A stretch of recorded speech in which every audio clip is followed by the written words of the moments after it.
sont beaux sur les montagnes, les pieds de celui qui apporte les bonnes nouvelles.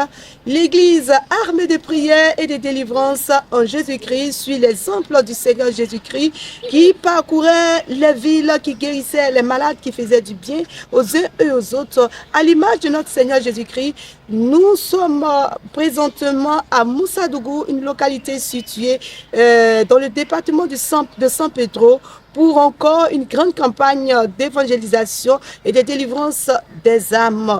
Nous parcourons les différents quartiers de cette localité, le marché, les écoles, l'hôpital et bien d'autres endroits pour ne serait-ce que apporter la bonne nouvelle, la nouvelle du salut, la nouvelle de la délivrance, car le Seigneur Jésus-Christ, il est le Dieu de la véritable délivrance, le Dieu qui libère. Il nous a donné gratuitement et nous aussi nous donnons gratuitement. Nous sommes là et nous voulons inviter le peuple de Dieu à converger vers Moussadougou pour ces 3 jours de prière intense, à venir rencontrer le Seigneur Jésus-Christ qui a la capacité de les délivrer de toute forme d'oppression, de toute forme de maladie, quelle que soit l'oppression de ta vie. Bien-aimé, pour toi qui m'écoutes, quelle que soit ta position, viens recevoir le Seigneur Jésus-Christ, le Dieu qui te libère des esprits de la sirène des eaux, des esprits du mari de nuit, du maraboutage, du fétichisme, de l'occultisme et du satanisme. Toi qui es dans le satanisme, dans des sectes et tu n'arrives pas à t'en défaire. Toi qui es obsédé par la drogue, par l'alcool.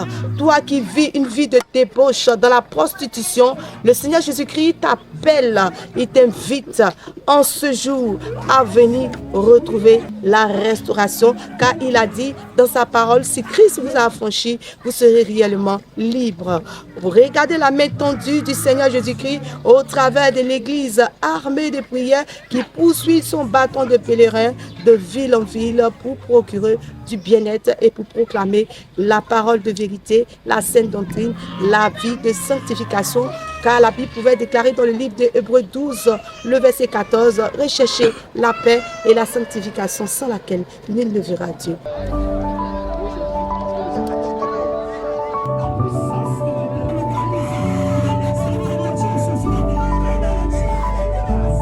Oh, qui peut comme toi délivrer le malheureux d'un plus fort que lui? Éternel est notre Dieu, combien de fois ta bonté est grande. Population d'ici et d'ailleurs, voyez la bonté, la miséricorde de Dieu, la toute-puissance du Dieu que nous adorons, le Dieu de la véritable délivrance. Le Seigneur ne cesse d'agir, de témoigner de son amour, de sa fidélité à l'endroit de ses bien-aimés, de ses enfants qui sont sous l'oppression du monde des ténèbres. Car Christ est venu, il a dit, si Christ vous a affranchi, vous serez réellement libre. Depuis Gabiadji.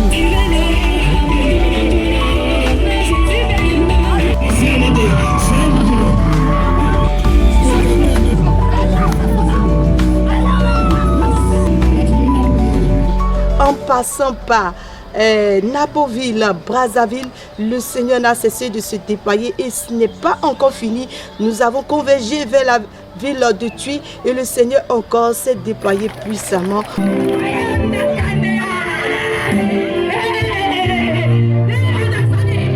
Et aujourd'hui, nous sommes à Moussadougou et nous irons encore de ville en ville pour que le nom du Seigneur soit glorifié. Le Dieu qui libère, le Dieu qui délivre, le Dieu qui restaure.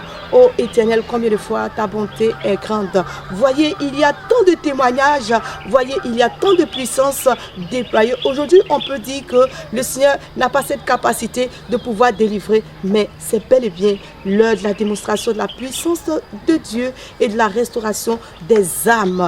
Car Jésus-Christ revient bientôt, mais pour l'heure, bien-aimé, de là où tu te trouves, réalise la bonté de Dieu et viens prendre part à cette grande campagne d'évangélisation organisée par l'Église armée de prière et de délivrance en Jésus-Christ. Jésus-Christ se tient à la porte, mais avant sa venue, viens pour recevoir la restauration, la délivrance et le salut. Viens expérimenter la toute-puissance de ce grand Dieu dont tu as certainement entendu parler et que tu n'as pas encore expérimenté, ou du moins la Bible a raconté. Viens l'expérimenter de manière pratique et palpable. Viens encore toucher le pan de la robe de Jésus, comme cette femme qui avait la perte de sang. Elle a dit, si je peux toucher le pan de son vêtement, je serai totalement libérée. Viens expérimenter et viens aussi témoigner comme ces bien-aimés dans le Seigneur qui ont été visités et restaurés. Et en voici les images qui démontrent et qui dénotent de la toute-puissance de notre Dieu. Louange et gloire à notre Dieu, le Dieu de toute fidélité, le Dieu qui a permis ce programme d'évangélisation et de délivrance, surtout ce temps de prière fort à Moussadougou, ici, au grand terrain, ici. Le Seigneur s'est déployé puissamment dans la vie de notre soeur. Elle va se présenter, elle va nous dire ce qu'elle a ressenti. Bonsoir ma soeur. Bonsoir Tati. Comment tu t'appelles? Je m'appelle Ouattara Yasmine. Qu'est-ce que le Seigneur a fait pour toi ce soir? Tati, le Seigneur m'a sauvé la vie. Quand j'étais en train de prier pour moi, il y a une vieille femme qui est sortie dans mon corps. Qu'est-ce que tu as senti d'abord? J'ai senti l'esprit qui vient de sortir dans ma tête. J'ai senti une douleur sur ma tête. C'est un esprit qui est une vieille femme qui est sortie dans ma tête. Qu'est-ce que tu peux dire à tous ceux qui nous suivent? Je dis merci à Seigneur parce qu'il m'a sauvé la vie. Nous bénissons le nom de notre Dieu pour sa restauration, pour la restauration qu'il a accordée, car il est le Dieu de la véritable délivrance. Que toute l'honneur et la gloire lui reviennent au nom de Jésus. Amen. Plus besoin d'aller chez les marabouts, plus besoin d'aller chez les féticheurs, plus besoin de se détourner de la voie du Seigneur, car il est le Dieu qui libère. Shalom.